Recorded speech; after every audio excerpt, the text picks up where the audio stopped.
আমার মোবাইলটা হলো স্যামসাং, আর অন্যটা যে শো করেছে সেটা হলো আইফোন।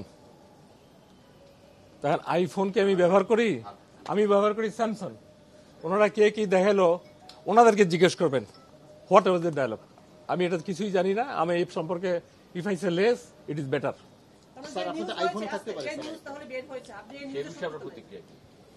আমি মধ্যবিত্ত পরিবারের মানুষ। আমার সরকার যে টেলিফোন দিয়েছে সেটাও আমি ব্যবহার করি না। আপনারা যারা জানেন আমার আগের যে নাম্বার সেটাই আমি ব্যবহার করতেছি সরকারিভাবে।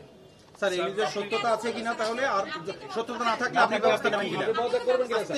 স্যার আপনি সত্যতা আছে কিনা, আপনারা যদি নিউজ করতে চান, স্ট্যান্ডবাজি নিউজ করতে চান, তাহলে এগুলো প্রশ্ন করতে পারেনি। এতদিন আমার সাথে কাজ করেছেন, বিন্দু বিসর্গ যেখানে সত্যতা নাই। আপনাদের তিনটা আমি নাম উল্লেখ করতে চাই না। আপনারা যারা ভালো আছেন আমি ভালোকে ভালো বলবোই। তো এই কোশ্চেন করার আগে আপনারা নিজেকে কোশ্চেন করেন কতটুকু যৌক্তিক হচ্ছে আমাকে আপনার এই কোশ্চেন করা। স্যার আপনি দেশের জনপ্রশাসন সচিব, আপনাকে নিয়ে এত বড় একটা অভিযোগ, আপনার এখানে অবস্থান কি? আপনি কি কোনো পদক্ষেপ নেবেন সরকারের সাথে? স্পষ্টীকরণ হলো অলরেডি 3টি পদক্ষেপ নেওয়া হয়েছে। এই 3টা চিঠি আমাদের ওয়েবসাইট থেকে নামাই নেবেন। একটা হলো আমরা তথ্য সচিবকে চিঠি লিখেছি এবং সেখানে এই পত্রিকাটার নাম আছে এবং ব্যবস্থা নেওয়ার জন্য সরাসরি সরকারি চিঠি দেওয়া হয়েছে। এটা প্রেস কাউন্সিল আছে, অন্যান্য যা নিয়ম কানুন আছে আমার চেয়ে আপনারা ভালো জানেন, তারা ব্যবস্থা নিচ্ছে। 1।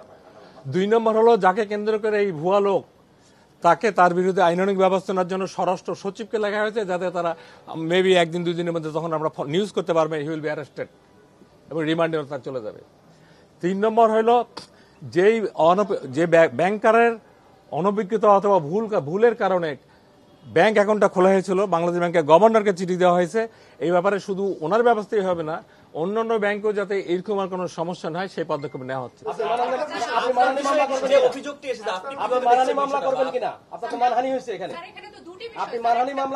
আমি প্রথমে বলবো যারা এটা করেছে তাদেরকে আমরা কতটুকু গুরুত্ব দিই। একটা রাস্তার লোক আমাকে অনেক কথা বলতে পারে, আমি রাস্তার লোকের পিছনে দৌড়াবো না। আমরা সরকারের পজিশন থেকে জনগণের স্বার্থে কাজ করি, যেভাবে আছে সেভাবেই কাজ করব, যতদিন করবো আল্লাহ হায়াতে রেখেছে আমার নিয়ম কানুনের মতো। এখন অভিযোগটা যিনি করেছেন এই অভিযোগকারী আমার কাছে কোনো বিবেচনায় নাই এবং অভিযোগকারী আমি মূল্যহীন মনে করি।